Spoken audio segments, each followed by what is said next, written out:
Hey everyone, I know it's been quite a while since my last video. I've been very busy with all sorts of things, but I won't get into that now. I know we're all worried about what's happening in the world, but on the brighter side it is a good chance to learn a new hobby or catch up on an old one. I've spent the last month catching up on games, anime, manga, and of course light novels. Which brings us to today's topic, and the reintroduction to my previous one-off light novel review of Rising of the Shield Hero. I'll be following the same review structure from before, and I do plan to make this into a series, as it's a great opportunity to read and get lost in all sorts of bizarre and beautiful fantasy worlds.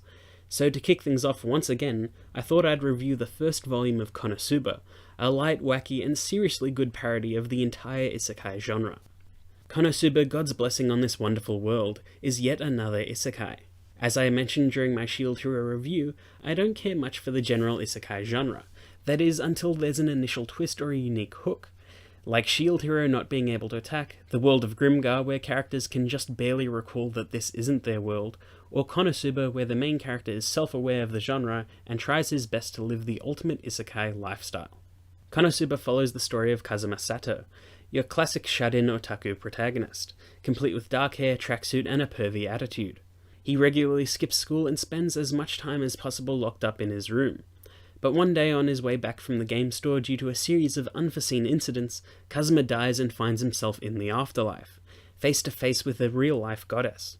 Betraying her beauty, the goddess Aqua doesn't have the friendliest personality. She remains blunt and impatient throughout their exchange.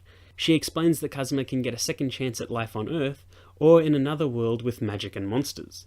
Kazuma can choose any one thing to take with him into this world. As he's presented with a catalogue of legendary weapons and special abilities, he finds himself spoiled for choice. Aqua, being impatient, makes fun of Kazuma, and in a fit of agitation, he chooses Aqua to come along with him to this world. They find themselves practically stranded in this new world without much knowledge or guidance. Aqua isn't an experienced fighter and has only basic knowledge of the world.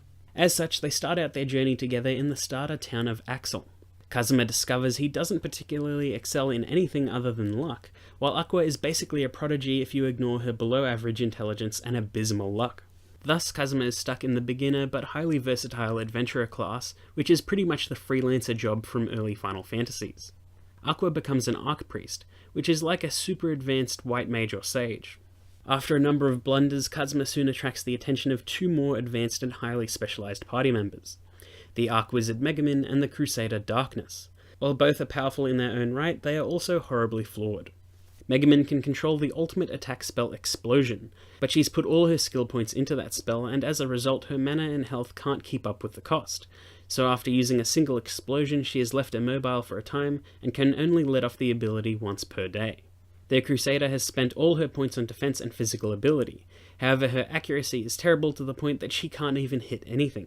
Both these girls also have faulty personalities, such as Megumin's absolute need to unleash an explosion once a day, and Darkness's masochistic tendencies which led her to become a tank in the first place. Thus begins Kazuma's tortured isekai lifestyle of three insanely powerful but horribly flawed individuals that just won't leave him alone. And that's pretty much the long and short of KonoSuba. There is an end goal looming of defeating the Demon Lord and gaining a wish, as well as allowing Aqua to return to her station as a goddess. But that all feels secondary to the weird slice-of-life isekai parody genre that KonoSuba has carved out for itself. It answers questions other isekais rarely address, like what happened to the other isekai people before Kazuma? What do the heroes do to make money when they aren't adventuring? And what if you just cast Revive on someone after a battle? It's lovably self-aware, and while I admit the useless nature of some of the characters can be annoying, that is kind of the point of the whole thing. It's one big joke. Sure, it does tell a rough narrative of an epic battle against a Demon Lord's general, but that's not the core of the narrative. KonoSuba is about Kazuma, and his series of unfortunate events that he encounters on a daily basis. It's about him wishing to get out of his predicament, but he doesn't have the money or the skill to do it. It's about taking Megumin to the hillside every day so she can let loose explosions where they won't hurt anyone. It's just good, honest, stupid fun, and that's why I like it. I couldn't care less about its eventual finale. It's all about awkwardly inching closer to the goal with this broken party of four individuals. KonoSuba is written from a first-person perspective, so the reader is really meant to feel the hardships Kazuma endures in every moment. He's a greedy, lazy, and perverted character. He doesn't really do things out of the goodness of his heart, and all of that comes through in the novel. He might be the most normal in the party, but he's by no means a hero. He's flawed just like the rest of them. He's not a blank protagonist slate like some other series either. He's almost like the driving force for anything to happen, whether it's arguing with teammates, complaining about money, or using steel to take someone's legendary sword.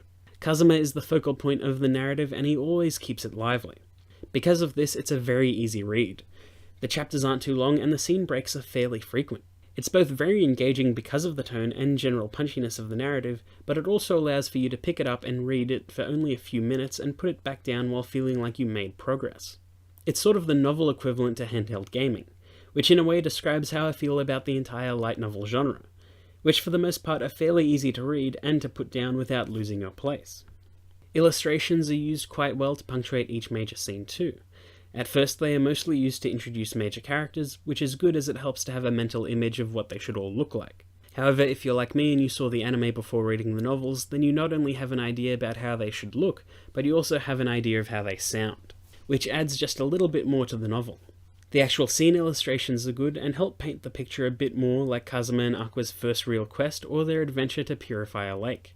It's all about capturing the wacky tone of the novel, and I think they do that quite well. It also helps that the cover art is mostly unassuming. It's colourful and looks a bit like a comedy, but it's not immediately clear what kind of comedy it'll turn out to be, as Aqua looks rather capable on the front. As of writing this review, I'm currently 10 volumes into the series, so I know how a lot of this plays out. The narrative constantly changes, sometimes it's serious, sometimes it's romantic, and it's always entertaining. But it's a good joke told well, and if that wasn't consistent amongst the novels, I wouldn't have read as much as I have. It's a fantastic series, although if the characters do annoy you and you're reading it just for the plot, I can't really recommend it. The characters are the plot, and if you don't like them, this series just isn't for you. Fortunately, it's right up my alley, so I highly recommend the novels, especially for fans that are left wanting more after the anime and manga. Thanks for watching, I hope you enjoyed that video. Don't forget to like, comment and subscribe, as without support I really won't know what sort of content you all like to see. I'm trying to get back into the whole YouTube thing, so thanks to everyone who has been sticking around or checking out my old videos. It may be a while before I start up game reviews again, but I do hope to continue novels and papercraft model building. I may even do some model kit custom painting as well. Anyway, thanks again for watching, and hopefully I'll be back really soon. Bye!